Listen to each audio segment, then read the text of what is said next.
They call envy a sin. I called it my only chance. My husband, Lekan, was a god in the daylight, rich, flawless, and utterly cold. But when the sun went down, his body temperature dropped to marble.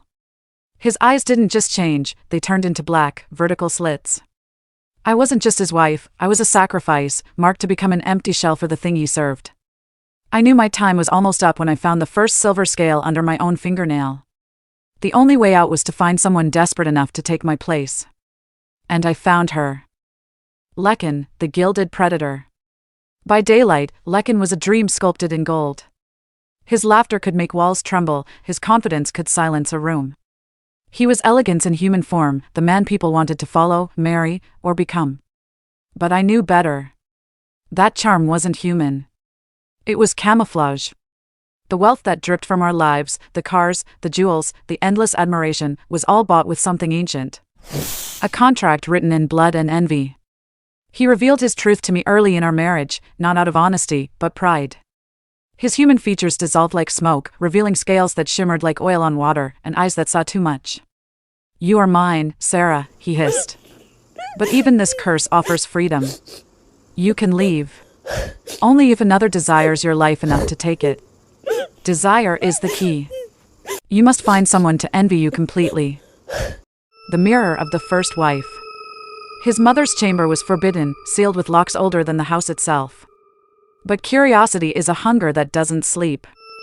Inside stood a single relic. A massive mirror, its frame of twisted serpents biting their own tails. Its glass shimmered faintly, not with reflection, but memory. Lekan once told me it was crafted by the first Sara, the original wife who survived the curse by passing it on. A mirror that could swap two souls, but only if one stood before it craving the other's life beyond reason. "Freedom," he said, "has a price. The more someone covets your world, the stronger the swap." The perfect target. Then came Maya. A woman with eyes like sharpened glass, hungry, restless, dazzled by everything I represented.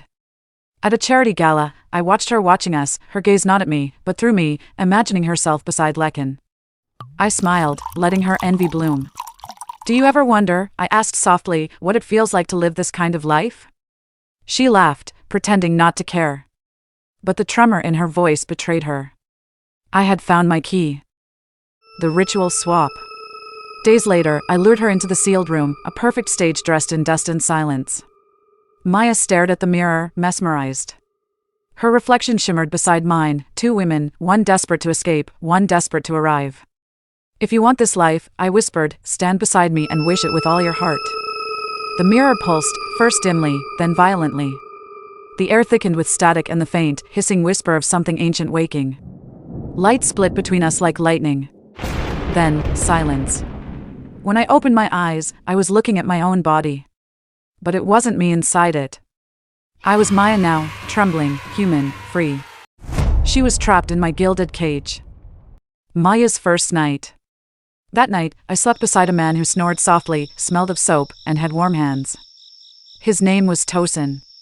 He was real. And for the first time in years, I felt human. Maya, in my place, woke to the opposite. Her screams rattled the walls. Servants rushed in, confused, whispering, "Madam's losing her mind again." Lekan silenced her with a stare that could still the air. "The contract is sealed," he hissed. "You desired her life, and now it is yours. Completely." That night, she learned what I already knew. The sound came first, the low hiss, the dragging weight beneath silk sheets. Then the temperature dropped, slow and merciless. She felt him move, stretching, reshaping. The scent of ozone filled the air. Her body locked in terror as cold scales brushed her skin. By dawn, she lay paralyzed beside him, a perfect wife turned prisoner, the serpent's new toy. The price of freedom. Months passed.